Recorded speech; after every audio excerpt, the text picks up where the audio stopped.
আসসালামু আলাইকুম। নাইম টিচিং পয়েন্টে তোমাদের স্বাগতম।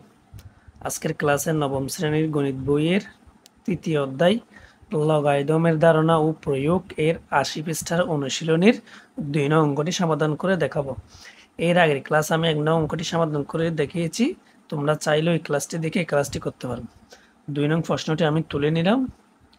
বিভিন্ন সূত্র ব্যবহার করে প্রমাণ করো যে z to the power a divided by z to the power b to the whole a plus b minus c into z to the power b divided by z to the power c e whole b plus c minus a into z to the power c minus z to the power a whole c plus a minus b। প্রশ্নটি আমি তুলে নিলাম, তোমরাও প্রশ্নটি তুলে নিবা।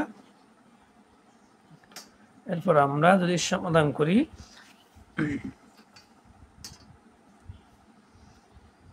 সমান দিলাম, যেহেতু এখানে বেস এস জেড জেড মিল আছে সেই হিসাবে আমরা জেডটি লিখলাম এ মাইনাস বি, অর্থাৎ একটার সাথে একটা ভাগ থাকলে পাওয়ারে বিয়োগ, পাওয়ার দিয়ে লিখলাম a plus b minus c into z b minus c b plus c minus a into z লিখলাম c minus a c plus a minus b. অর্থাৎ এখানে আমি যে কাজটি করেছি, যেহেতু জেড জেড বেস মিল আছে জেডটি নিলাম, বি যেহেতু বাঁক আছে, বাঁক থাকলে পাওয়ারের ক্ষেত্রে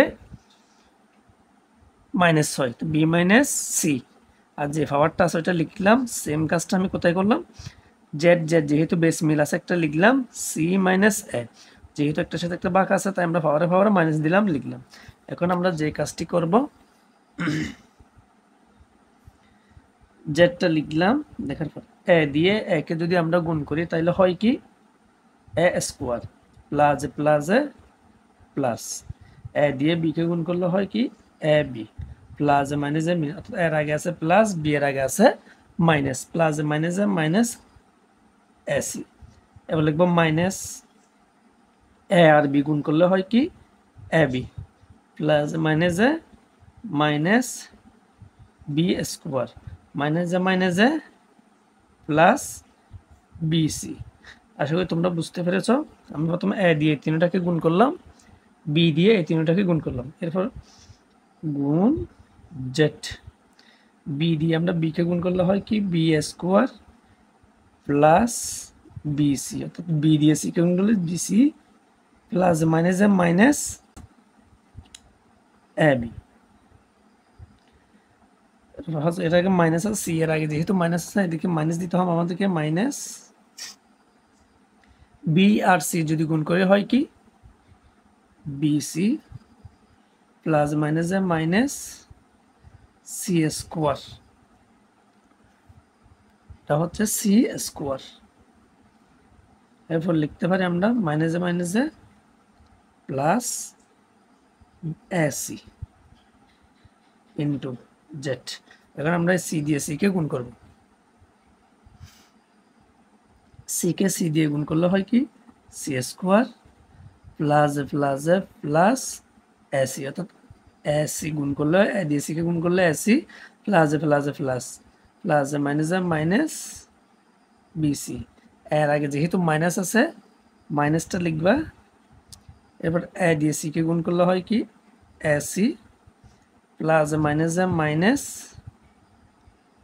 এ স্কোয়ার মাইনাস এ প্লাস এ দিয়ে বিকে গুণ করলে, এ দিয়ে বিকে গুণ করলে হয় কি এ বি।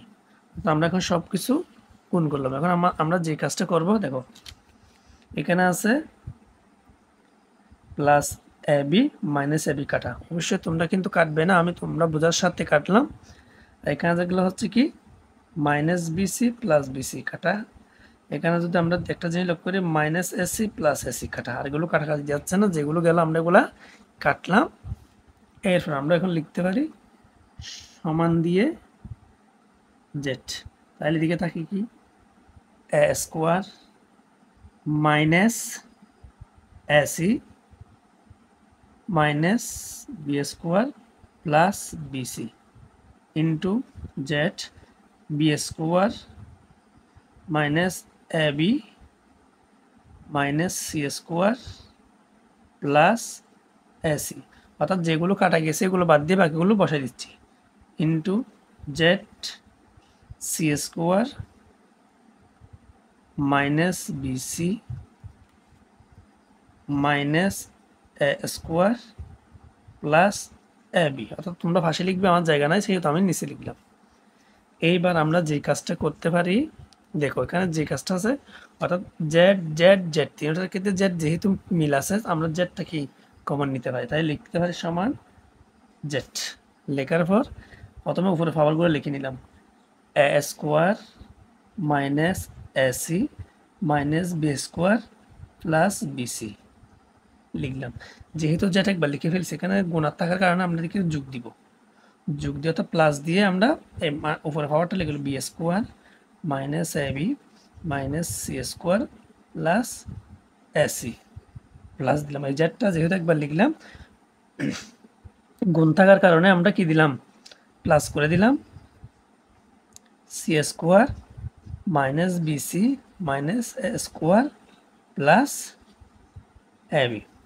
এখন আমরা যে কাজটা করব, এখন আমরা কাটাকাটি করব।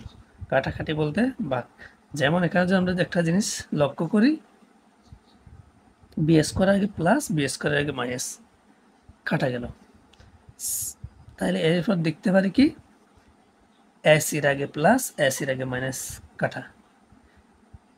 এরপর আমরা কাটি সি স্কোয়ার, সি স্কোয়ারের আগে মাইনাস সি স্কোয়ার আগে প্লাস কাটা, বিসির আগে প্লাস বিসির আগে মাইনাস, এ স্কোয়ারের আগে মাইনাস এ স্কোয়ার আগে প্লাস, এবির আগে প্লাস এবির আগে মাইনাস, অর্থাৎ সবগুলো কাটা গেল। তোমরা অবশ্যই কাটবে না, না কাটলেও চলবে, একটু মিলাই দেখবে তোমরা সবগুলো জোড়ায় জোড়ায় মিলতেছে কিনা, প্লাসের সাথে মাইনাস। তাহলে এখানে কি থাকে, এখন যদি আমরা একটা জিনিস লক্ষ্য করি তাহলে কি জেটের উপর পাওয়ার হচ্ছে জিরো জিরো, আর আমরা জানি যদি জিরো হয় কোনো একটি সংখ্যার উপর পাওয়ার যদি জিরো হয় মান হয় 1, তাই দেখে লিখতে পারি আমরা, সুতরাং এক্স টু দি পাওয়ার 0 হলে ইকুয়াল টু 1টা হচ্ছে সূচকের নিয়ম। আশা করি সম্পূর্ণ অঙ্ক বুঝতে পেরেছ। যদি বুঝতে কোনো সমস্যা হয় অবশ্যই আমাকে কমেন্ট বক্সে কমেন্ট করে জানাবা। আর যদি তোমাদের ভিডিওটি ভালো লাগে, অর্থাৎ ক্লাসটি যদি তোমাদের ভালো লাগে, তোমরা অবশ্যই একটি লাইক দিবে এবং আমার চ্যানেলে নতুন হয়ে থাকলে অবশ্যই চ্যানেলটি সাবস্ক্রাইব করে পাশে থাকা বেল বাটনটি ক্লিক করবে। পরবর্তী ক্লাসে তোমাদের বাকি অঙ্কগুলো আমি সমাধান করে দেবো। ততক্ষণ তোমরা ভালো থাকবে, সুস্থ থাকবে। আল্লাহ হাফেজ, আসসালামু আলাইকুম।